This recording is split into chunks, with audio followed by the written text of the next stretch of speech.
welcome people. Everyone, thank you so much for coming today. I see people showing up on Zoom, and thank you for bearing with us for a minute while we set everything up. Hopefully we have everything resolved. If individuals remote can't see anything or can't hear, please let us know. We do have people on site monitoring chat. Chat should be open for everyone so you can engage with your thoughts. If you have Q&A for the presenter, please use the Q&A section of Zoom. Chat is more for you to engage with one another informally. Also, I would ask everyone, for more formal, complicated questions, please hold them to the end of the talk. If you need in the moment clarification, if you need the presenter to slow down or something's not clear, please go ahead and raise your hand or type that message in chat, and we'll communicate that to our presenter as needed. Also, I forgot to start with a welcome and introduction of myself. If you follow our presentation series, you probably know that I always do that. I'm Dr. Ilaria Bertoletti. I'm director of the Penn program and of my own lab here at Gallaudet. I'm also director for the presentation series.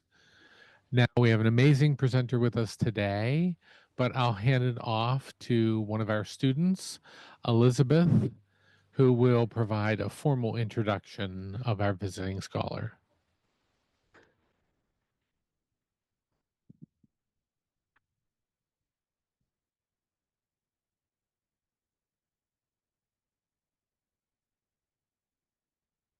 Hello, everyone, and welcome to the Ph.D. in Educational Neuroscience Distinguished Lecture Series hosted by Gallaudet University. This lecture series honors world-renowned scientists in psychology, education, cognitive sciences, and neuroscience. These interdisciplinary fields contribute to the emerging area of educational neuroscience, expanding our understanding of the human mind and how learning works in the brain. This year's Distinguished Lecture Series theme is Exploring the Foundations of Human Development and Consciousness. I'm honored to introduce our distinguished lecturer today, Dr. Rebecca Saxe. Dr. Saxe is the John W. Jarve Professor of Cognitive Neuroscience and MIT's Associate Dean of Science. She is renowned for her groundbreaking research on how humans think, feel, and understand others. Her work focuses on the development of neural bases for social cognition, including brain regions responsible for theory of the mind. She has a list of honors that she is known for. Today's presentation is Imaging the Mind and Brains of Human Infants. And now please join me in welcoming Dr. Rebecca Saxe.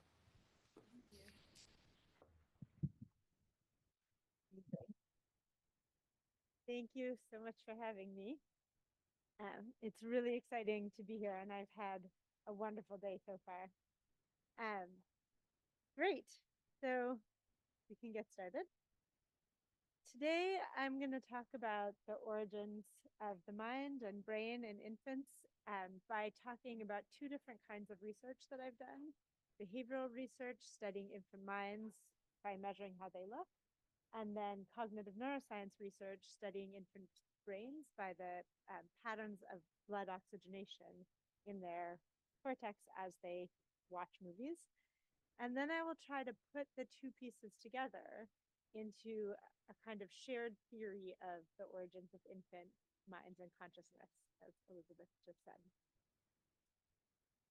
Okay, so I'm going to start by talking about infant minds. And there's a long tradition, more than hundreds of years old, of underestimating human infants. You look at an infant, they can't do anything. They don't talk or move or take care of themselves. And there's been a long tendency to assume that because of that, there's nothing going on inside. They're blank slates. or a booming, buzzing confusion.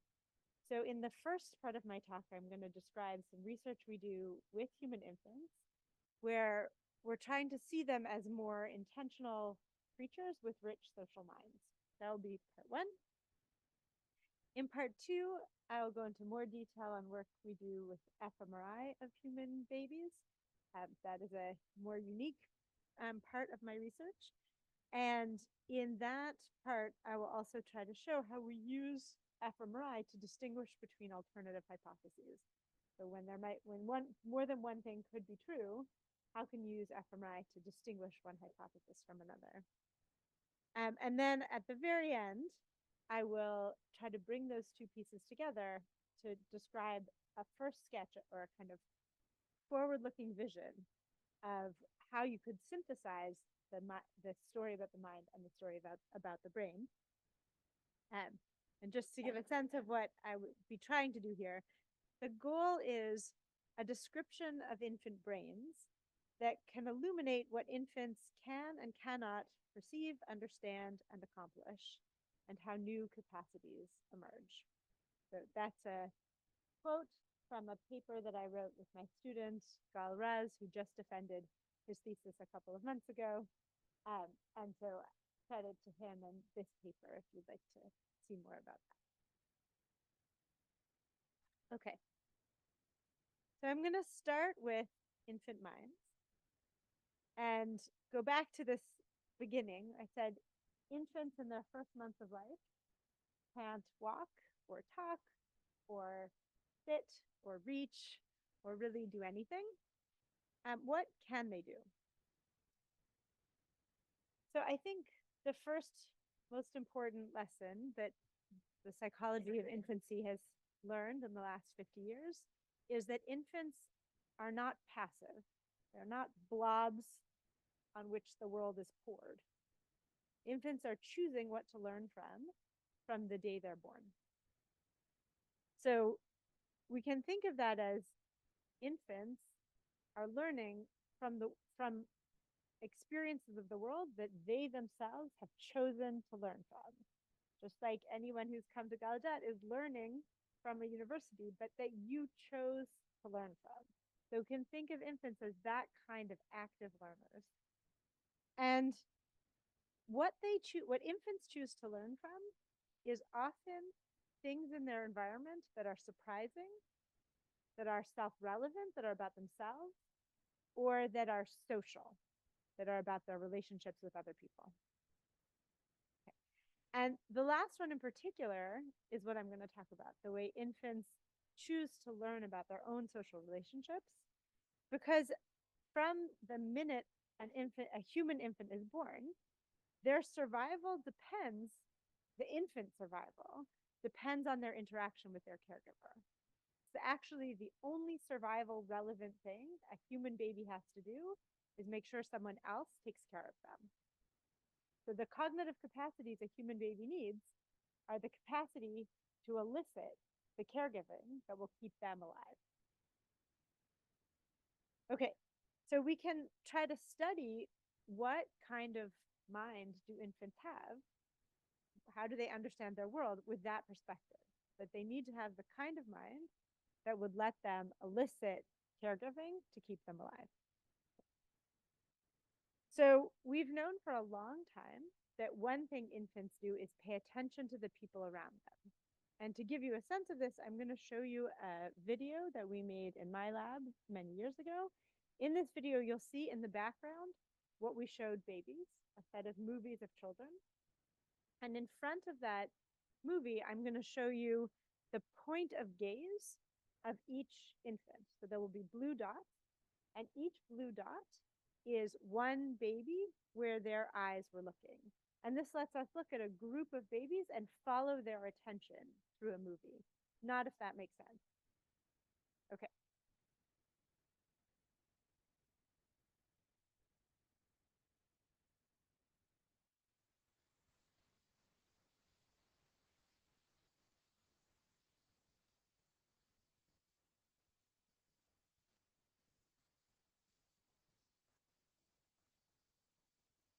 Okay, so I hope you noticed in that movie babies could look at almost anything.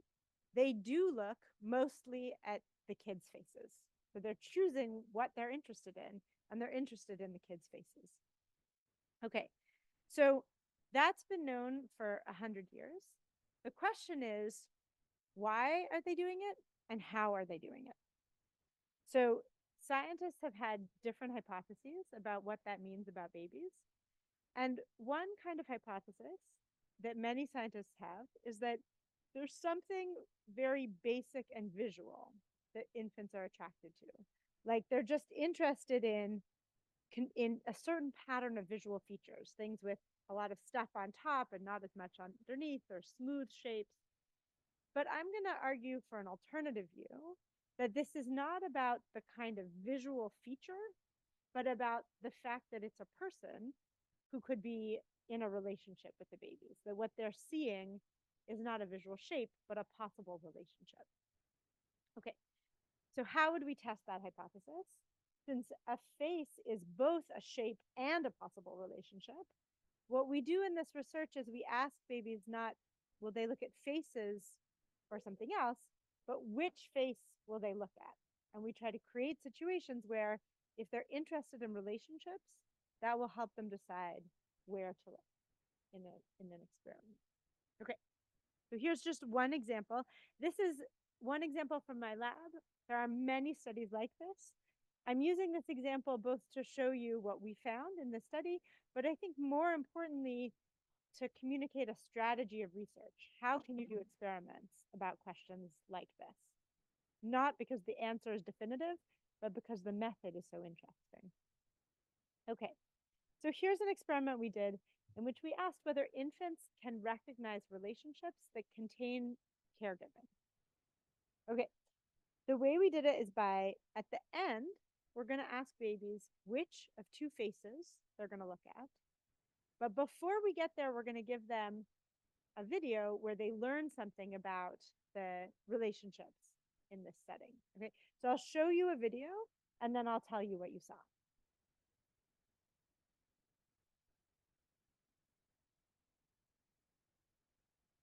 Okay, so in this video, the little central puppet is in distress. He puts his head down, and then you have to choose who to look at. Now, so far, you have no way of knowing. Those are both equally interesting adults. But we want to give babies an expectation that one of those two adults is more likely to be the puppet's caregiver. Okay, here's how we do that. In one video on the left, which I'll show you in a second, they see the puppet interact just with one of the women.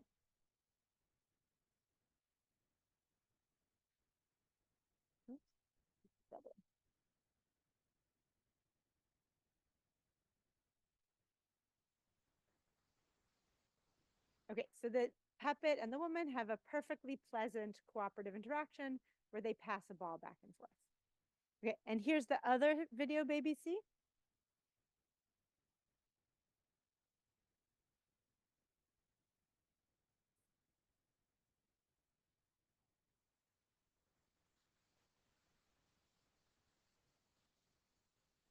Okay, so in that interaction, the woman puts the food in her mouth, and then in the baby's mouth, and then in her own mouth again. Okay, so I'm going to ask the people in the room to vote. Which of those two is that puppet's caregiver?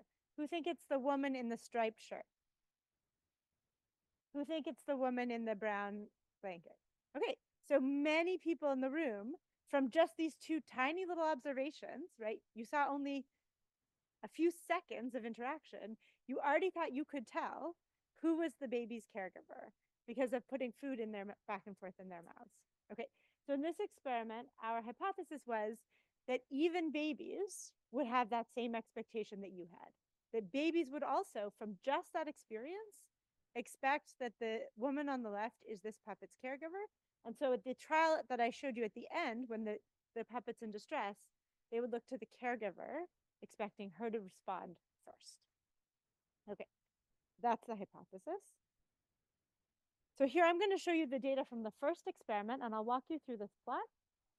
On the y-axis here is out of the whole time that they could look at either woman, how much of the time were they looking at the one who had done the food sharing, which would be towards the top, that would be 100% at the top, versus how much of the time were they looking at the person who had passed the ball back and forth, that would be 100% at the bottom, and in between is they split their attention between. Okay. Along the x-axis are 3 replications of this experiment. So we did it with one group of 16 to 18 months, and then another group, and then another group. We did this experiment during the pandemic, so all the data were collected online. That was annoying in many ways, but it did have the advantage that we could reach infants all over the country, not just the ones who live in Cambridge, Massachusetts, and we could replicate the experiment multiple times. So part of why I'm showing you this is to say, in 3 separate groups of babies and with increasingly large samples, we replicate the finding that after the experiment you saw, 16-month-olds look more towards the woman who shared food with the baby compared to the other woman when the puppet is in distress. Okay, but that of course is not enough. This is science. We need control conditions.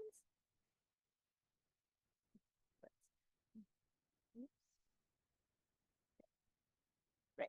So, okay, if I'll get to the control conditions in a second. If our interpretation is correct, infants are looking at that woman because when they originally watched the interactions, they were trying to learn about the social interactions, and they were formed expectations.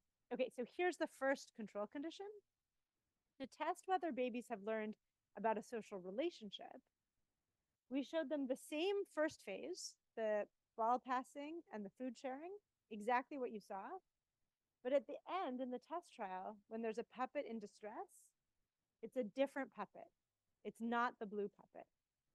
So now the one in distress, the brown kangaroo, you don't know who's the brown kangaroo's mom. Does the brown kangaroo have the same mom as the blue puppet or a different mom? We don't know. We haven't seen who takes care of the brown kangaroo. So we thought that's one kind of control condition. Are babies looking at the person who shared food because they think anyone who shares food is nice, or because they think the person who shared food with the blue puppet must be taking care of that puppet? Okay, so in this control condition, now you can see that babies are spread all over. Some babies look at one woman, some look all at the other, some in between. Just like us, babies don't know who they should expect to take care of the brown puppet. Okay. And so we conclude that babies watch the original videos to figure out who's in caregiving relationships. And also what they learn is not a property of an individual, this person is a food sharer, but a property of a relationship. This is this person, this puppet caregiver. As a second control, we thought, are babies just always going to look at the mom of the puppet in distress, of the central puppet, no matter what's going on? Or was it that the puppet being in trouble made them expect the caregiver to respond? So we had one more control condition in the study. In this control condition, the central puppet at the end, instead of crying and needing help, says, I want the ball. When the central puppet says, I want the ball, now infants look, if anything, towards the other adult, the one who did the ball passing. So infants can attend to the person who did the ball passing if appropriate. It's specifically when that central puppet is in trouble that now they look to the person who did the food sharing. That's who should take care of them. Okay, so this leads us to conclude that babies also, they're using their attention specifically in situations where a caregiving response would be appropriate, right? They're not just always looking to the caregiver. They look to the caregiver when caregiving would be appropriate. Okay, but these are 16 to 18-month-olds, so they're quite old. And you might say, well, by the time you're a year and a half, you've had a lot of chance to learn from your own families, from other families, from daycares, that food sharing is something that goes along with being a parent. So we don't know from this study how much have babies learned this from a lot of experience. They do a lot of sharing food with people. And how much is this the kind of thing that humans come ready to learn, come prepared to learn from their environment? So a standard way developmental psychologists ask, how easy is this to learn? How motivated are babies to learn it? How important is this to the human mind? Is by looking younger and younger. Right? The rationale here is the younger babies do this kind of learning, the easier, more important, or more natural it must be to them to do it. Okay, so we started with 18-month-olds that I showed you here. The next study, we did the same studies, but with 9-month-olds. So next, I'm going to show you the same data, but for 9-month-olds. That's here.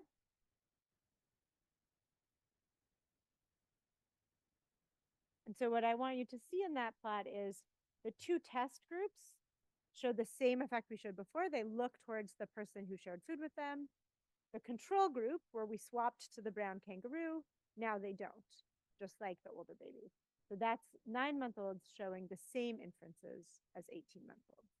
Okay. And then these results are published in the paper. So if you're curious, you can look up the paper that Ashley Thomas wrote. But we have one more data set that is not published yet. We're planning to write this paper any day now. So this is the youngest babies we've ever tested. They are 4 to 6 months old. So they are pre-crawling. These are really small babies. This is around the age where babies are having their very first experience with solid foods. So if they're going to have done any food sharing themselves, this will be around the time of their very first food sharing. Because up until this age, all they had was breast milk or a bottle. Okay, so would a baby around the age of their very first food sharing experience already recognize a food sharing relationship as more connected to caregiving than a ball passing cooperative relationship? Okay, so now I'll show you unpublished data from the 4 to 6-month-olds. It's going to look a little different because it's unpublished. Okay. So what you should see here is the two test groups on the left, the original experiment. Those dots are mostly above the line, just like the older babies. The two ones on the right, the two control conditions, are more distributed throughout the whole plot.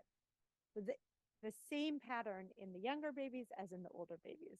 And the suggestion here is that by 4 to 6 months, really little babies are already understanding the social world, not just in terms of people and not people, but in terms of relationships and even specific relationship types, relationships between caregivers that involve food sharing, as opposed to something more like friends that involve cooperation.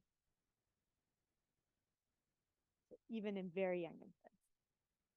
Okay, I'm going to stop this part of the research here, even though there's lots more we could say with infant gaze, to try to say, okay, if we take the hypothesis, I'm now going to ask you to grant me a much grander claim than I have evidence for. I showed you one experiment. Based on that one experiment, let's say for now, a little baby, before they can walk, before they can talk, even around the time they first taste food, already sees the world in terms of social relationships, as measured by their gaze, what they look at. What does that imply about their brain development? And can we measure the parts of their brain activity that go along with that aspect of their mind? So now we're going to switch to the part about the brain. Okay. In order to study the brain, we have to do a totally different kind of experiment in every way. Everything is going to look different about these experiments. So we'll come back at the very end to how I see them as connected. But for now, these will look completely different. In order to study babies' brains, we're going to have them in an MRI machine, and they won't be there for long. So we need to show them movies to hold their attention as best we can, and to measure their pattern of brain activity as sensitively as possible. And to do that, we used videos that drive the most dramatically different patterns of activity in the brains of human adults. So based on, again, 3 decades of research in fMRI of human adults, we know how to get really big differences in an adult brain. And so I'm going to show you the kinds of movies we use for adults, and then these will be the movies we use for babies to drive their brain's response to dynamic, socially engaging potential partners versus to another kind of experience, to a natural scene, the environment. So I'll show you these movies now.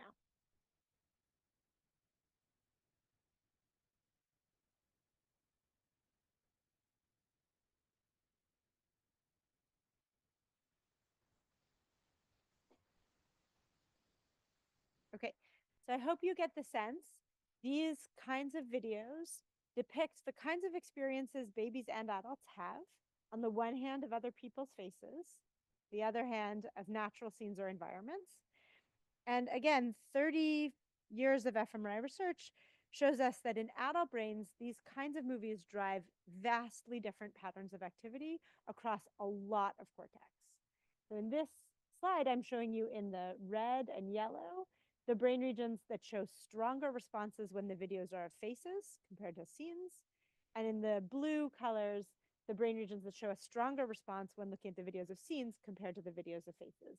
And that's in 3 different views of the brain, one horizontal, one vertical, and one through the midline.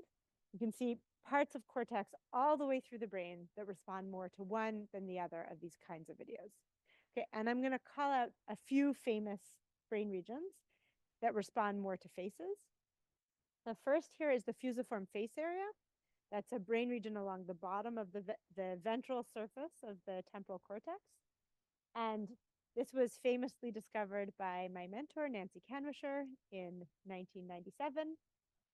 This is a brain region that in human adults lets them detect faces in the environment and identify them. So note there's a face here and whose face it is. Okay. The second region you can see in this image is the superior temporal sulcus.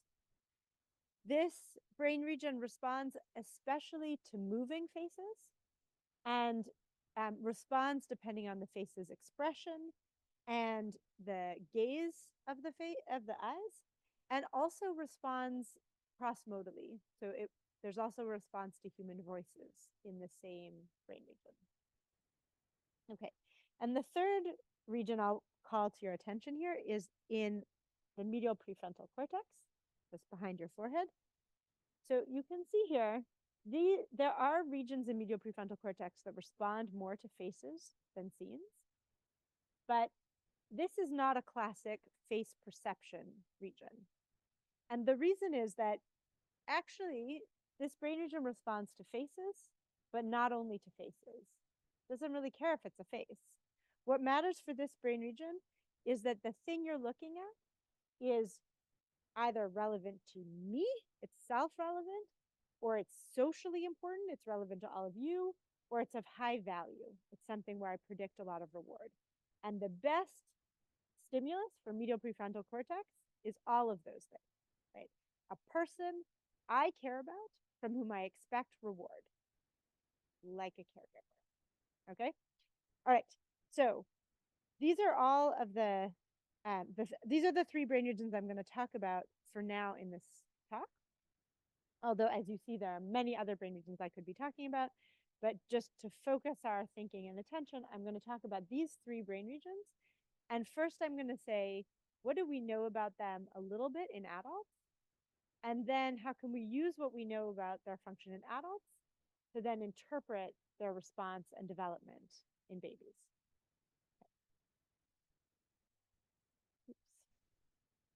Okay, so I just told you that the medial prefrontal cortex is not just a face region. It responds more to personally familiar people, to a face with a direct gaze, so somebody looking at you versus away from you, to hearing that person call your own name versus call somebody else's name, to thinking about what kind of person you are as opposed to a celebrity stranger, to emotional cartoons that depict characters having emotions, whether or not they have faces, and even to verbal stories about other people's emotions. So that is a summary of decades of research in adults, kind of characterizing what medial prefrontal cortex does. And I don't have time to show you all the kinds of studies people have done, but what I'm going to do is show you one study from my lab. Yeah. Right. Okay, I'm going to show you one study from my lab in adults. Again, in the same spirit as I showed you one study of behavioral research from my lab in babies to show how we make inferences from these kinds of experiments. Okay, so in this study, we had adults watch short videos, and there were two kinds of videos. One kind of video showed clips of faces that were drawn from TV shows, and they were either men or women depicting either positive or negative emotional experiences, but no context, just the close up of their face in the moment that they had an emotional experience. And in this experiment, the question we were asking was, does a brain region, all three of the brain regions I just showed you, FFA, MPFC, and SPS, they were all going to respond a lot to all of these movies because all of these are faces. And I just showed you these brain regions respond a lot to dynamic faces. So we know they're going to respond a lot. The question we were asking in this experiment was, do they have different patterns of response to positive versus negative emotion? So is there information in that brain region's pattern that can tell you whether the facial expression is positive or negative? Now, I'm going to walk you through this graph because the data are a little complicated. So on the x-axis, I'm showing you the three brain regions. So I'll show you data separately from each one of these three brain regions. The y-axis says we're going to learn the pattern from some data. Here's the pattern for positive expressions. Here's the pattern for negative expressions. Then we're going to take a new movie, measure the pattern in the brain, and try to guess based on the pattern of activity which category it came from. So we trained a pattern classifier from some of the movies. Now we have a new movie, and we want to guess based only on the brain pattern whether it came from the positive emotion or the negative emotion category. Since that's a guess with two options, you'd be right 50% of the time by chance. And so 50% there in the black line is chance. And what I'm asking is, can I do better than that by knowing the pattern of brain activity? If I, for example, measure the pattern in one brain region, in the FFA, to this new movie, can I guess better than chance whether the new movie was a positive expression or a negative expression? Can you nod if that made sense? Amazing. Okay. So this is the results in each of the three brain regions. And you can see all of the green dots are above chance and the error bars don't include chance. So this plot tells you in all three brain regions separately, if you know the pattern of activity in response to a movie, you can guess better than chance whether that expression was positive or negative. There's information. Okay. Now here's the key thing. Again, we want to know what kind of information. Is the pattern in the brain because of something about the shape of the face, right? Face shapes for positive emotions are different than face shapes for negative emotions? Or is it because this brain region has something like the abstract idea? That's a happy person, that's a sad person.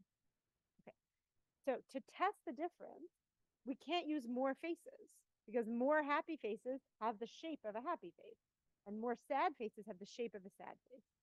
So now we need to give you the same idea of a happy experience or a sad experience, but without any facial expressions at all.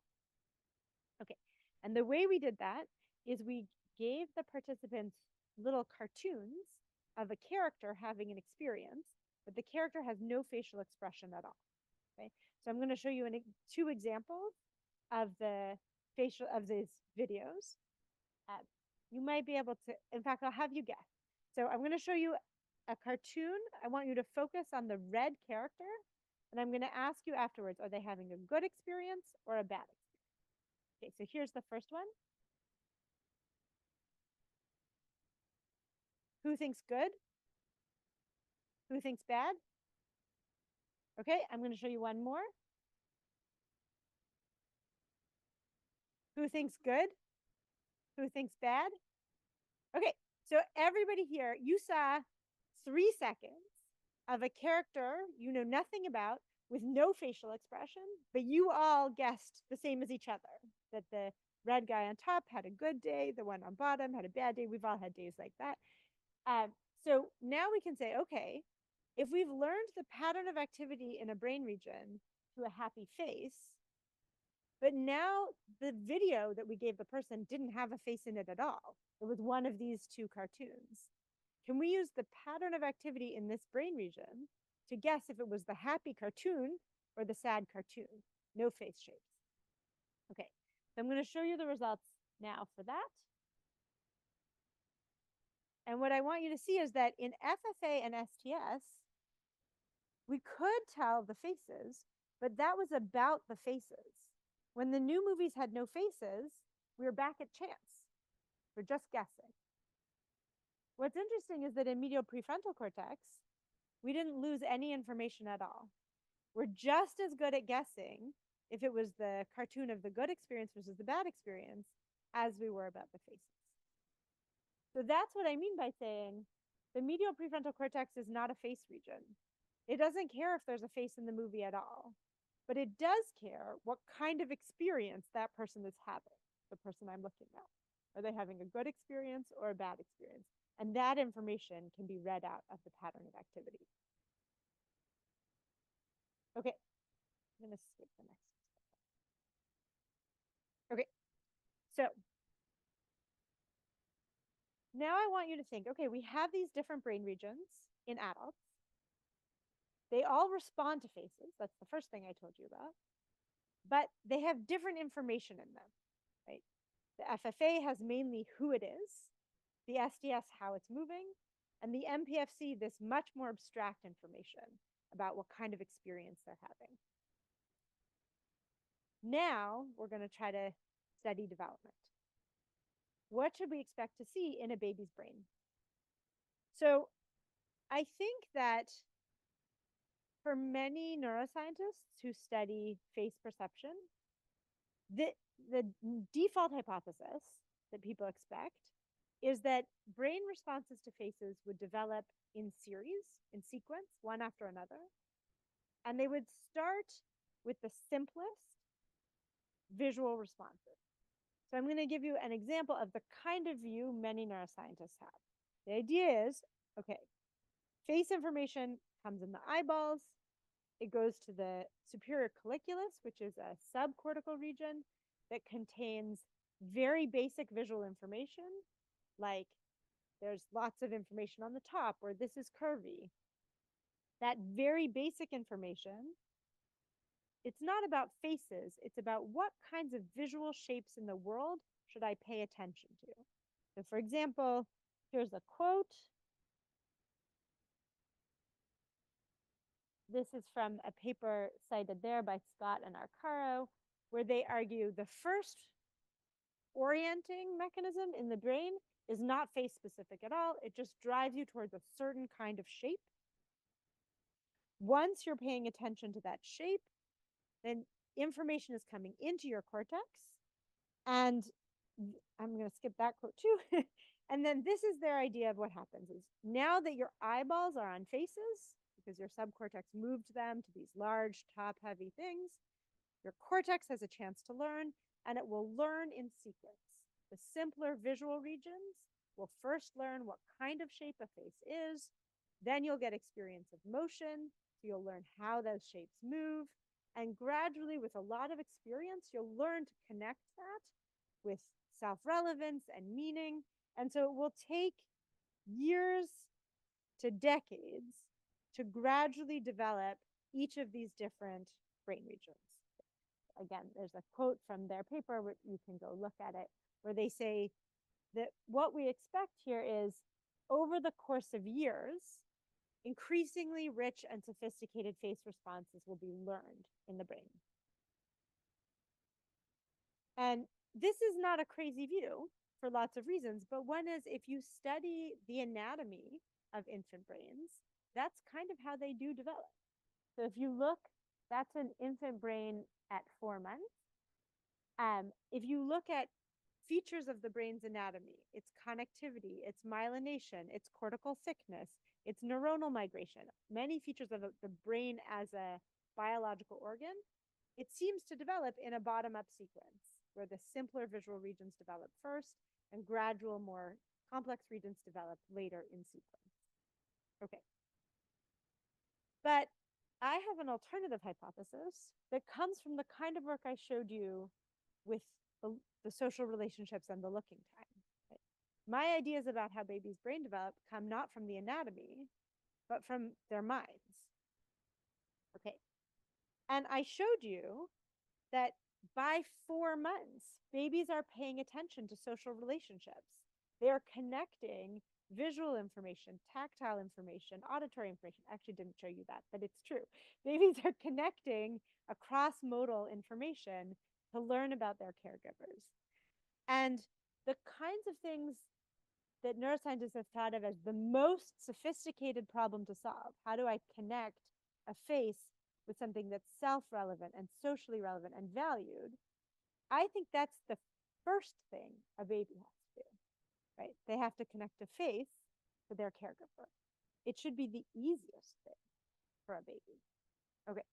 So on that view, instead of seeing this sequence of face regions as developing from simple visual representations to complex or abstract representations, my hypothesis was that they might all develop simultaneously because they are all part of what a baby has to do in its first months of life. Okay.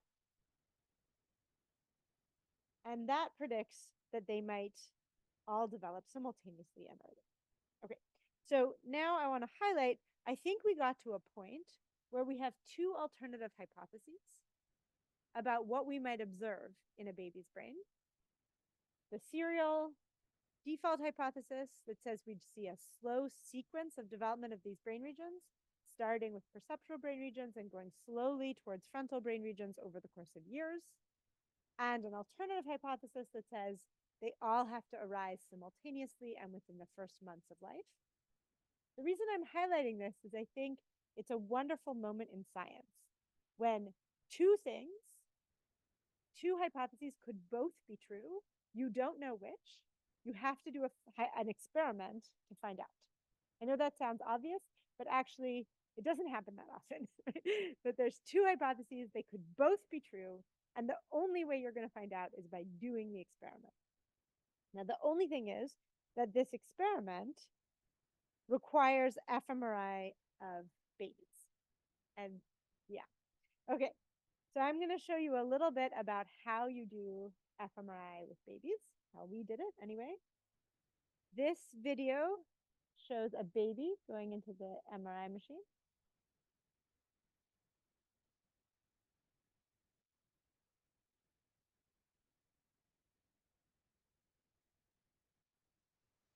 In our lab, in order to monitor the baby's attention, we have an adult go in with them.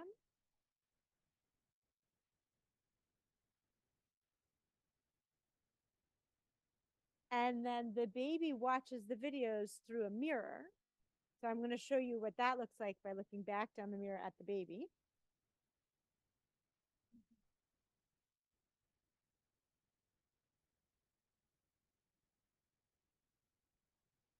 Okay, and I hope the other thing you noticed about that movie is that the baby was perfectly still the whole time. So in fMRI data acquisition, if you move a millimeter, we lose the image. So that baby moved a millimeter like every 100 milliseconds. So there was no data in that at all. So what I'm trying to convey is there are a number of challenges. We had to convince a family to bring their baby to an MRI machine. We had to convince the baby to lie down inside the MRI machine. We had to convince the baby to stay awake while lying in the MRI machine, that it was okay, they were not being either fed or changed, they were not allowed to sleep. And so all of that already makes it very hard to get any data. And then we need them to hold perfectly still. The way we do that with an adult is we press hard on your skull. You can't press on a baby's skull. Their skulls are soft. It's not safe. So we don't press on their skull. We let them move. and we wait for the times when they happen to lie still. That's the strategy. Okay, so I'm going to show you some of the data.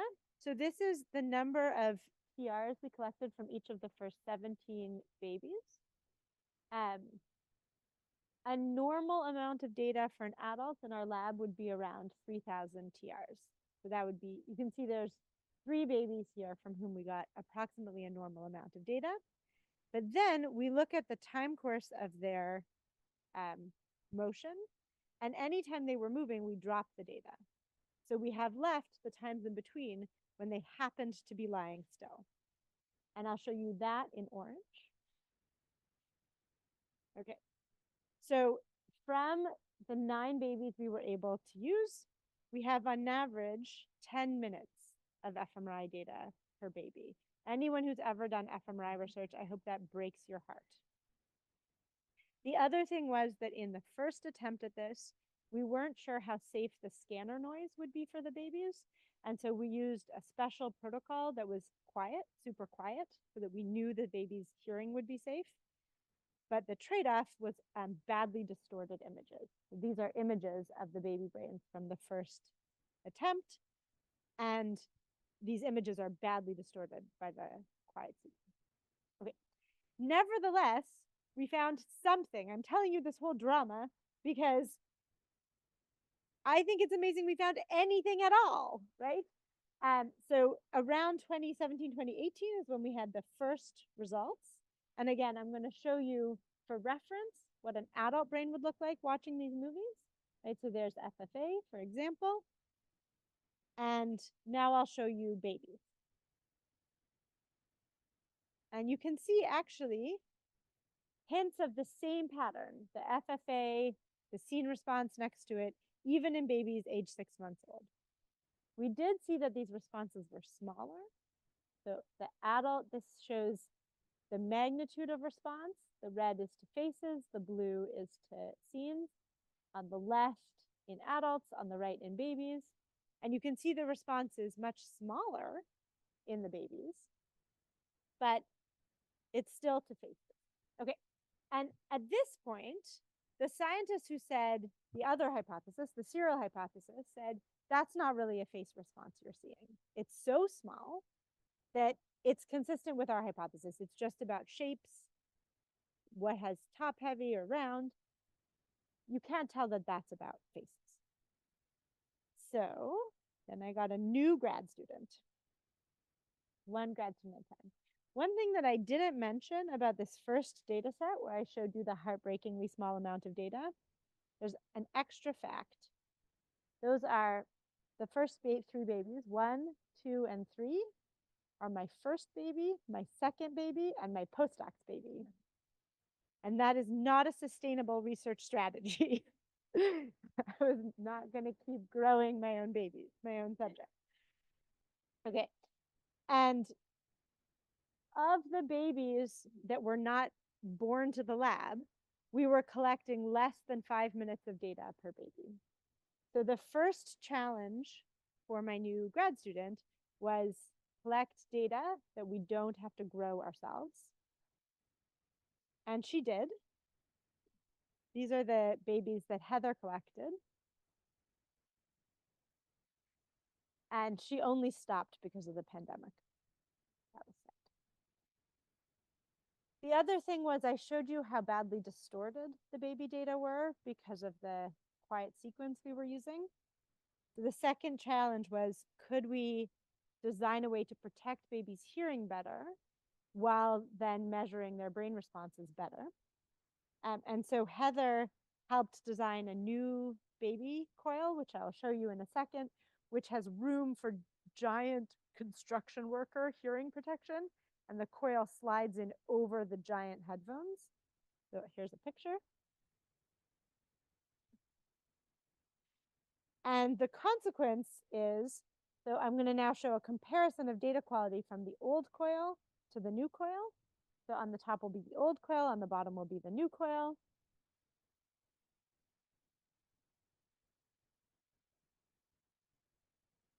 So people who've done fMRI research are nodding. In the bottom, there's a brain. That's a good start, right? So the signal to noise ratio in the new coil is much, much higher. And now we can see the patterns of responses much more clearly. Okay, so now with way more babies and way better data quality, we can go back to the question that I set up for this talk. When do each of these brain regions show a selective response to faces? Skip this. Okay, so first of all, we're going to look in FFA. And I'm going to, and these data that I'm showing you here, this is in the older babies in this sample. These are 5 to 9 month old babies. I forgot to say the babies are aged 2 to 9 months in this sample. Okay, I'll just orient you to this plot because all the plots like this will look like this from here on out. So the y-axis here is the strength of response to the video, and the color is which category of video it was. The purple is faces, red is bodies, blue is objects, green is the natural scenes I showed you before. And the pattern we're looking for is, at what age in infancy does a brain region respond more to faces than any other category? That's the hypothesis. Okay, so the first question is, now we've shown a face selective response in infants. I can actually show you some individual babies as well. In FFA that responds just to faces. This is in 5 to 9 month olds. The first question we had was for the FFA, which is the most perceptual of the brain regions we're talking about, how early is it face selective? Is it face selective only by 5 to 9 months old, or would we find evidence that it was face selective even earlier than that? So that's why with this data set, we could split it into the older and younger babies. So here's the younger babies. And in the younger babies, oh, it's a little hidden. What's underneath there is, even though the responses are smaller, we still found a greater response to faces than any other category, even in 2 to 5 month old babies. That's by far the youngest anyone has ever seen a face selective response. Okay, so FFA is face selective very early. What I'm now going to show you is the other two brain regions. And I want to remind you the key difference between my hypothesis and the serial hypothesis was, in my hypothesis, all of these brain regions would be face selective simultaneously and early. In the serial hypothesis, there'd be a sequence. First FFA, maybe then STS, and certainly last medial prefrontal cortex, the most anterior of the brain region. Okay, so here's now data from the 5 to 9 month olds in the superior temporal locus, already a strongly face selective response. And I'll show you the same, almost see. In the younger babies, also a super face selective response in even in the younger babies. Okay, the really surprising, or at least open question is the medial prefrontal cortex. That's the one where scientists really disagreed. And a room full of neuroscientists, I always make them vote at this point, because otherwise people always say they knew, they knew what was going to happen. So actually, maybe I will make you vote. I'm going to give you 3 options. You can either, the first choice will be, we will see no face response in the medial prefrontal cortex because these babies are so young. The oldest babies are 9 months old. The second option is we will see face responses in the older babies, but not the younger babies. And the third option is we will see selective responses to faces in both the older babies and the younger babies. You ready to vote? Okay. So who thinks we're going to see no face selectivity in medial prefrontal cortex? There are no neuroscientists in this room. Who thinks we're going to see it in the older babies, but not the younger babies?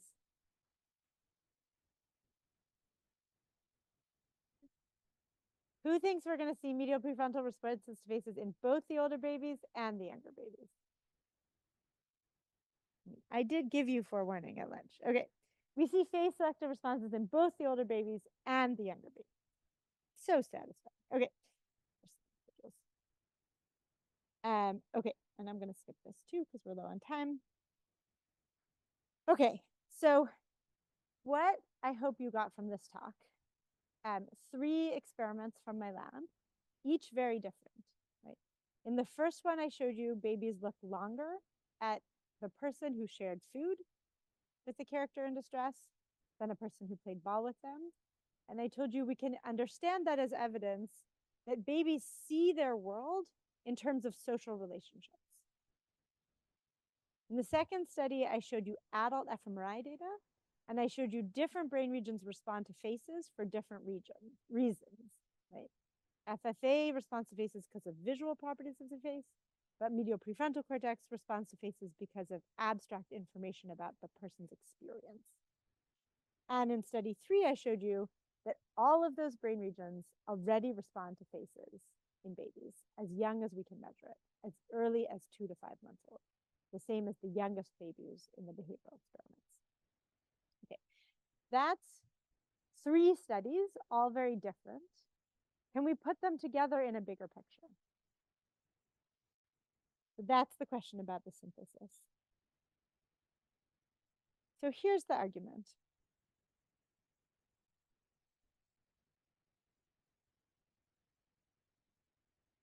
I want us to think of babies as active, motivated learners who are curious about the world.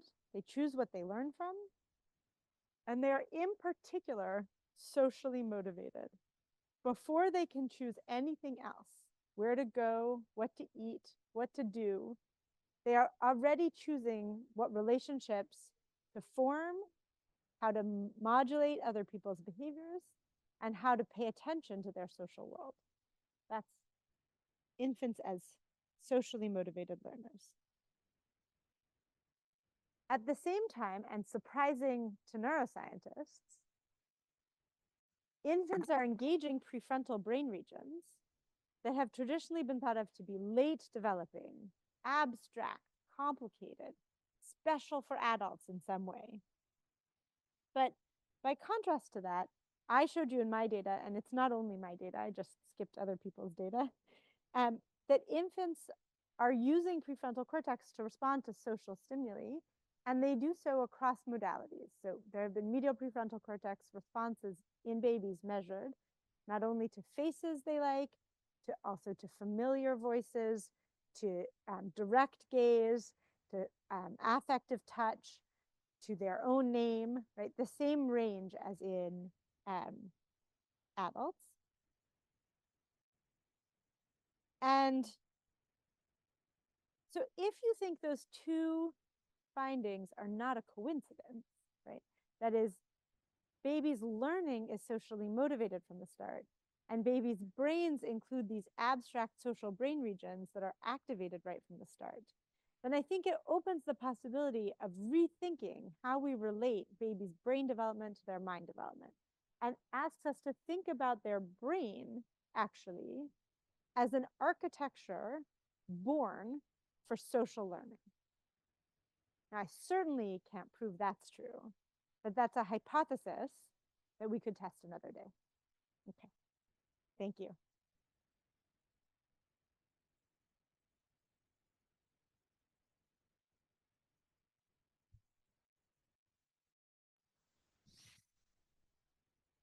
Thank you so much. Very fascinating research. And you already have a long list of awards, but I'm thinking if you don't already have the most brave award, the most brave scientist, you should get one. I don't know who would ever start scanning babies in their research. So thank you for volunteering for that very difficult and long research line. So now we have some time for a few questions. If people are in the room, would like to ask a question, they can come to the front of the room and use whichever language you choose. If people remote want to ask a question, type them into the Q&A box, please, and we'll read them for our audience. I always have a question, but I'll hold and allow others to get started.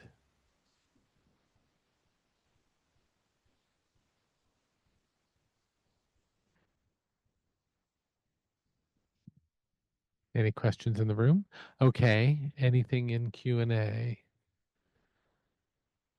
So I guess I have a question.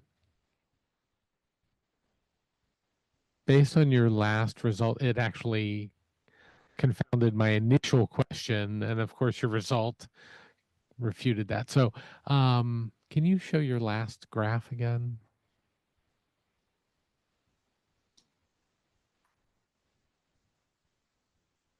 Yep, that one. Now I remember what I wanted to ask. So when you started setting up the two hypotheses you have, one says that you start from the more basic to the more complex, and your hypothesis is more that they all three regions develop in parallel. But it almost seems like there's a third possible hypothesis here where the frontal regions actually develop before the more basic visual parts. Do you think it's possible, or is it more an artifact of the scanning or the baby's brain biology or some other possible explanation? And Thank you. then, I love that question. Yes. So because the idea of bottom up development seemed so default, anything else felt like an important discovery first. But to say it doesn't happen first, the perceptual regions, and then later the frontal regions, leaves open many possibilities. And you just said one of the really interesting ones, which is maybe the medial prefrontal response to something self-relevant, socially important, and valued, maybe that comes first, right? Because actually it's getting input from all kinds of modality, not just vision. And infants' vision is not that great when they're first born, but their other senses are better, right? They're already getting, if they're hearing the sounds of their mother's voice, all babies are getting the feeling of being rocked or carried. They're getting the sensation when, if they're breastfeeding, right, of the experience of breastfeeding. So the multimodal experience of a valued social interaction is happening all the time and through all modalities, where vision is happening only a little bit of the time and through a weak modality in the first couple of months of life. So I think the possibility that the amodal or multimodal representations come first and help guide the visual representations is totally possible and fascinating, but we can't tell that yet from the data that we have.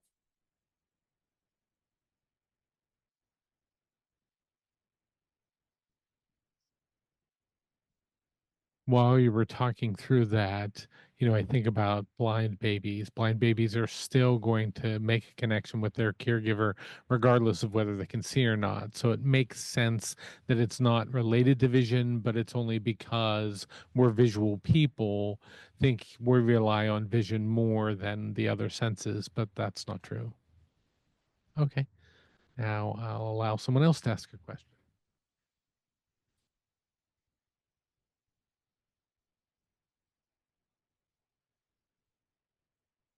So I don't know if it's within your field, but is there, if do chemicals like dopamine light up for those younger infants who are 2 months, right? So um, do you see a similar chemical response in infants as you might in adults? Thank you. I love that question. And it seems like it must be the case. I mean, in adults, social rewards drive very strong dopaminergic responses. My guess is that would be true of babies as well, but I don't know. But I would love to know.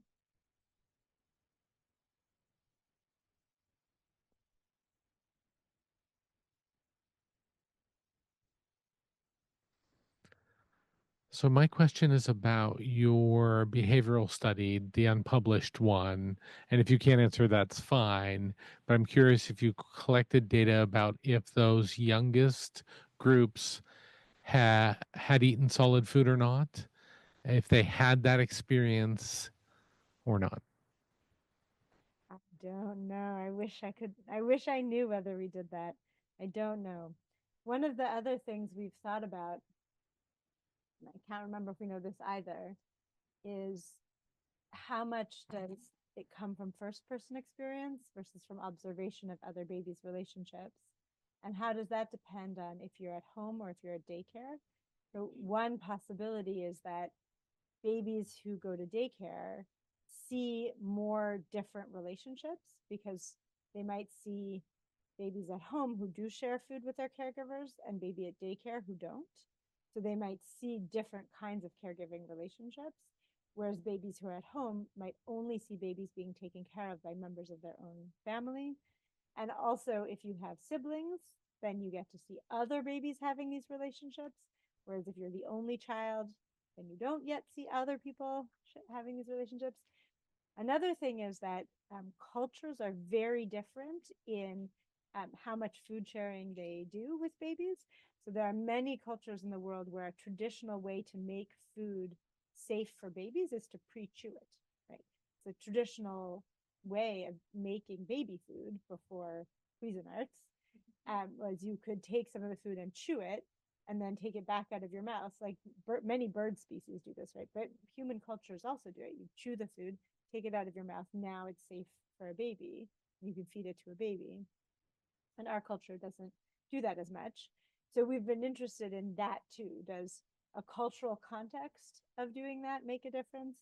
One of the things that we did was we asked the parents of the babies in that study, what kind of interactions would you be comfortable with your baby having with a family member caregiver versus a paid caregiver, right?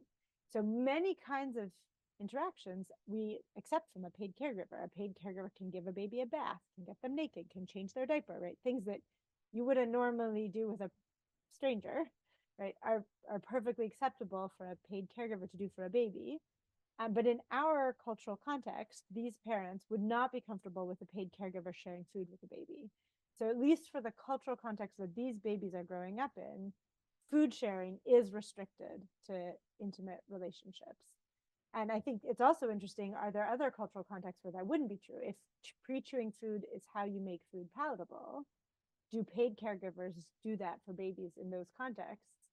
And then would babies in that context no longer treat it as a cue to which relationships are intimate?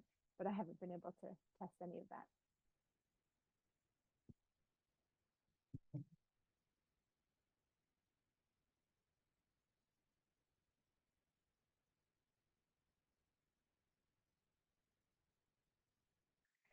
You showed videos about sharing food, and I initially didn't understand it that way. I was thinking about who feeds the baby, not really. I wasn't so much thinking about the person herself having eaten a food, put it in the baby's mouth, and then my own, because that's not something I did with my babies because of concerns about passing germs or other health considerations. So I actually, when I saw it, only thought about it as a feeding action, not and which that might not be something everyone does with a baby, right? So it's interesting that you really have this notion about food sharing as an activity, not just feeding, but sharing. So I think that's interesting. We have a different version of the study that slightly gets at this. So our hypothesis is actually that it doesn't have to be food, that what it is putting something in your mouth. And so in a separate version of the study, we didn't have the food or the ball. In the control condition, the adult touched her own forehead and touched the puppet's forehead and touched her own forehead. And in the experimental condition, she put her finger in her mouth and in the puppet's mouth and back in her own mouth. Now, there's no food, it's just the finger. And at least the older babies make the same inference that I showed here. So they think that the putting your finger in your mouth suggests a more intimate relationship than just touching. That's The younger interesting. babies don't. So for the younger babies that I showed, they make this inference from the food going back and forth, but not from the finger going back and forth, which is interesting. And I'm not sure what that means. But it might be that the putting things in your mouth and then in their mouth happens more with food. But babies, I mean, my babies certainly will put toys in their mouth, try to shove them in my mouth. So try to shove their hands in my mouth. So it's possible that babies do get some experience that being willing to have things in your mouth and their mouth is a sign of intimacy. Now, I totally agree that we are more wary of that than some cultures would have been because of germ theories, right? So we do a little less putting things in our own mouths from their mouths and vice versa. I think we still do it a surprising amount if you start paying attention, which I did because of this research. Start looking around, you're like, oh, we do that. Actually, it's really gross. But the other thing was we were doing the study in the pandemic, as I said. So we wondered maybe it was a really weird context for this experiment because people were suddenly much more reluctant to put things in their mouths than they would have been outside of the pandemic. So we had some data pre-pandemic, and we've also replicated it post-pandemic. But it's certain, in particular, there's also older kids in this research that I didn't show. There's 4 to 6-year-olds. And especially for them, we worry they get a lot of messages about who you're supposed to share saliva with. But very interesting, with the older kids, you ask older kids, would you rather share your bicycle with your brother or your friend? Either way. What if you had a plate of cookies? Would you rather share with your brother or your friend? Either way. What if you had an ice cream to lick? Would you give it to your brother or your friend? My brother. So something about saliva sharing and food sharing is consistently associated with kinship or intimacy, particularly, even for our culture where we think it's kind of gross.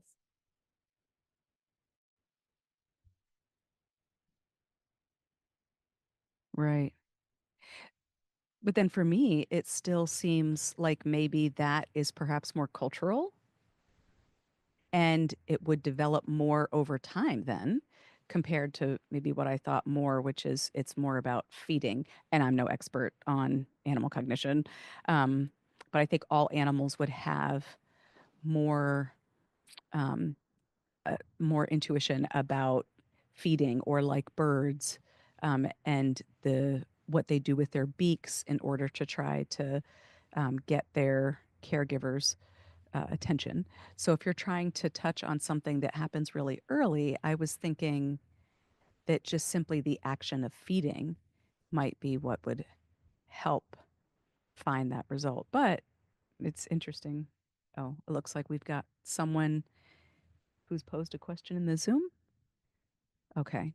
How would you like to work out the interpretation? Do you want to read it? Um,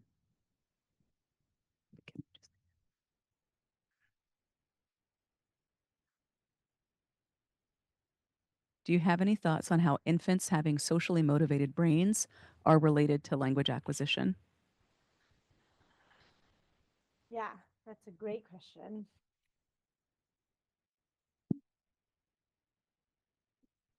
My hypothesis is that it's deeply relevant. That the reason why we can learn language from the experience of other people communicating is because we're looking for it. Right? That in the environment, whether it's oral language or manual language, there's so much going on all the time. Hands are moving, sounds are happening.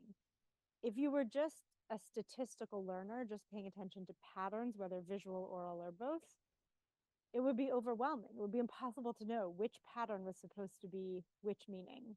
And I think based on a lot of research that babies are not overwhelmed because they start out paying attention to social interaction and they look for communication within social interaction. That's also actually quite a different perspective from many neuroscientists. I'm going to throw neuroscientists under the bus here. Many neuroscientists, before they think about it, think that just the way I said, they think face perception is first vision and only becomes social cognition later. Many neuroscientists think language is hearing and only becomes language later. But what you start with is the ability to sequence sounds and detect the statistical co-occurrence of sounds. And sometime later, you work out how those sounds relate to meaning. I think there's lots of evidence that that's the wrong way to think about language, but perhaps the best evidence is sign language, right? That you can learn language in the absence of any sound. And so a hypothesis that says the way that the brain learns language is because of auditory cortex just can't be right if it's equally possible to learn language that doesn't rely on anything about auditory cortex. And so I think, we knew this from oral language, but it's also very evident in sign language that if what language is first is communication, if you first pay attention to how are people communicating, how is information going back and forth between people, and then you use that to figure out where language is, then the language learning problem is not the same overwhelming statistical problem of the entire environment. It's the particular problem of how is information getting back and forth between people, or what are people doing when they're trying to communicate with me. You start social, then the learning problem is totally different. So in that sense, I would say, I think having a socially motivated brain is first the only reason we can learn language out of the confusion of the environment. And secondly, the reason we can learn language regardless of the modality in which it appears, because the way we're looking for language is not its sensory features, it's its social features.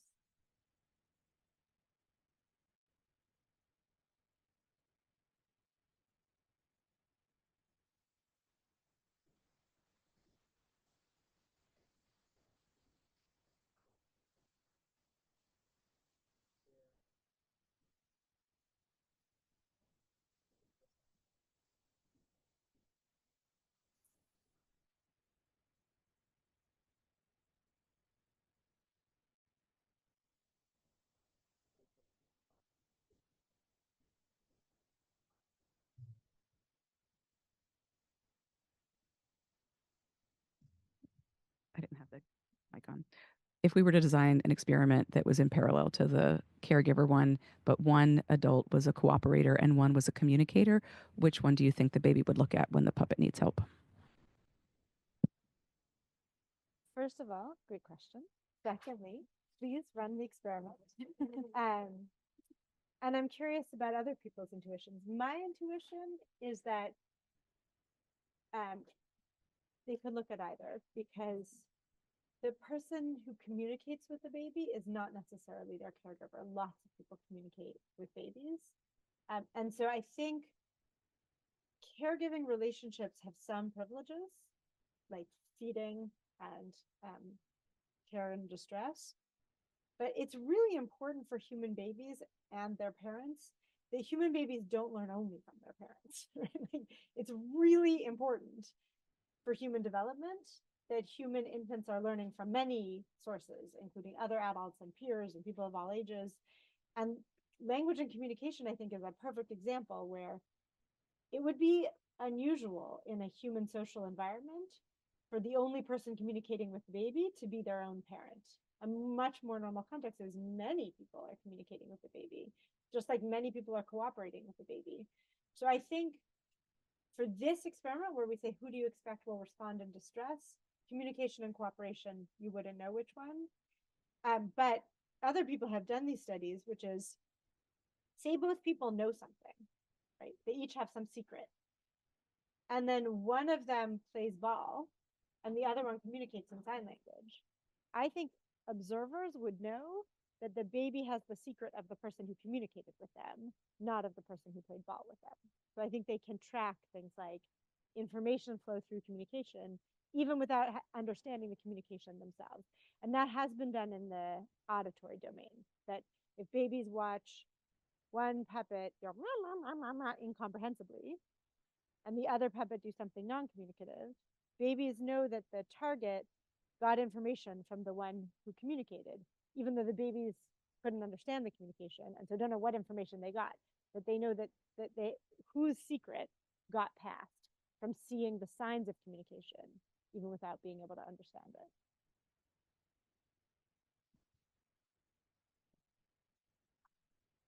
Come up, or just use the microphone. Thank you. Hello, your lecture was fantastic. I'm wondering, I'm not really sure how to phrase this, but how you think maybe a social disorder like autism spectrum disorder would change the development or activation. Specifically, I'm thinking with the MPFC. I don't really know the literature on adults and children and the MPFC, but maybe do you think people diagnosed with autism spectrum disorder would show a different pattern of activation in these brain regions? That is a great question. And a complicated tragedy about which I have controversial opinions. So I will speak frankly, but I'm speaking for myself. When I started doing this research 25 years ago, I was very optimistic that it would help us understand autism, because it was clear right away from the very first fMRI scans we ever did that there is a huge set of brain regions in the human adult brain that play particular roles in social cognition. And I've only shown you some of them today. And once we knew that human adult cortex contains all this space that's for other people, it seemed like the answer to the question, what happens in autism, right? We knew for 20 years by that point, at least, the kids with autism found social situations disproportionately different, disproportionate to their ability in other hard tasks. The question had always been, why? Why is the social world disproportionately different? And then we found all these brain regions that are selectively involved in social function. Perfect answer. And in my first few years as a scientist, I thought that's what we were going to discover. I thought we would discover how these social brain regions explain the social deficits in autism. And I tried. Many people tried. The reason what I'm going to say is controversial is I think the field failed. I think we've tried many, many, many times, and we don't know. But the answer is none of our hypotheses are true, right? The simple hypotheses, these brain regions aren't there. They respond slower. They're smaller. They're bigger. They're less efficient. They're less connected. All the things you might think at first, we've tried them all. Or their pattern information is different. Like the experiment I showed you where medial prefrontal cortex, you can get a pattern for faces and figure out the emotion in the cartoon. We did that experiment in people with autism, and the MPFC is the same in autism. The same. You can learn a pattern for faces and decode the emotion in the cartoons. And we tried many other related things. Now, the reason I think this is a tragedy as opposed to a frustration is, I mean, being wrong in science happens all the time. In fact, as I said at lunch today, it's great. Being wrong is the beginning. Then you get to do a better experiment. But you have to admit you're wrong. You have to say, we've tested that hypothesis and it was false. And in my experience of the last 30 years of cognitive neuroscience, we already know those hypotheses are wrong. We've known for 15 years that they're wrong, and the field is not admitting it. For a bunch of reasons. Some because it's so tempting. New generations of students keep coming in and having this idea and wanting to test it, which is great. But also there's a lot of money at stake. If we admit that this work is not helping with autism, all the money for autism research won't come to us. Now, I don't know how much of a difference that makes to scientists' willingness to admit that a research program isn't successful, that if they say that, they will lose a lot of money. But it's a motivation for many people to do many things. So I got very upset about 10 or 15 years ago that I felt we knew that these hypotheses about autism were wrong, and we weren't saying so. And I won't do research on autism anymore because of that.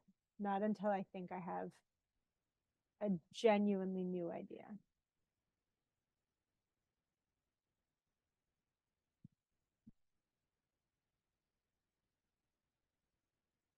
This failure is it related to the hypotheses or our technology? Like, do we not have good methods?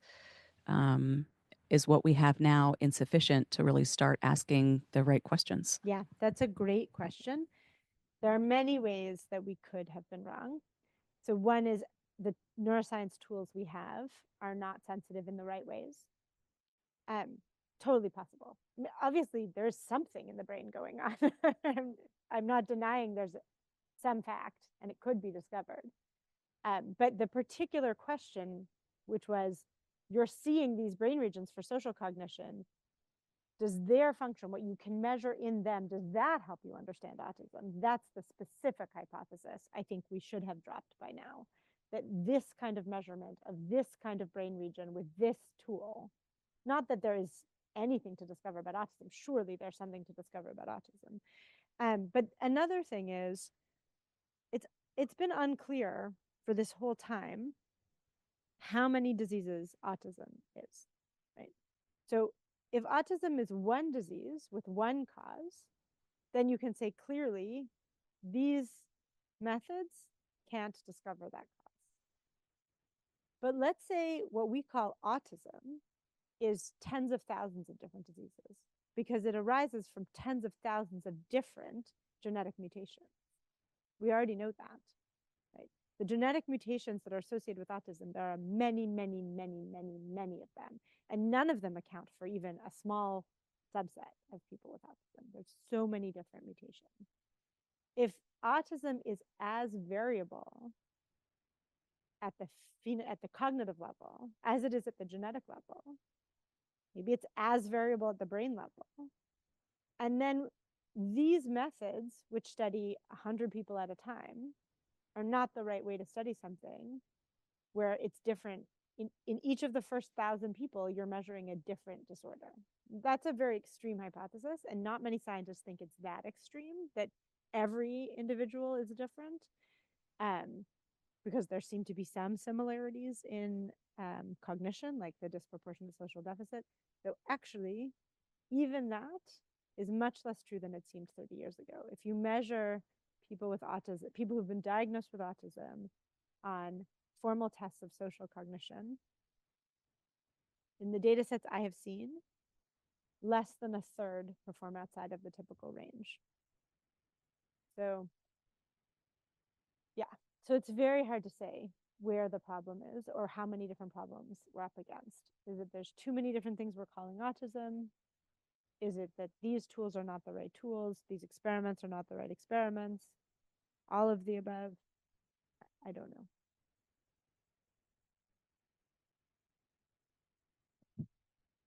Thank you. This has been a good question to think about, a good philosophical question. One last check-in. Anything from the Q&A on Zoom or in person? Okay, before we close, I would like to remind, especially our Penn students, that if you ever complain about how hard your research project is and how tough it is to collect data, please always think about Dr. Saxe's work Growing and your own getting baby. into a scanner. that was definitely harder than whatever you're facing. All right. Thank you so much. And I will close out the Zoom portion of our afternoon, and we'll see you in the new year for our next talk. I think it's in February 13th-ish, mid-month. So keep an eye out for that. And for those of us in person, we've got some time for some informal chit chat with some refreshments just on the other side of that wall. Thank you, everyone. Thank you so much.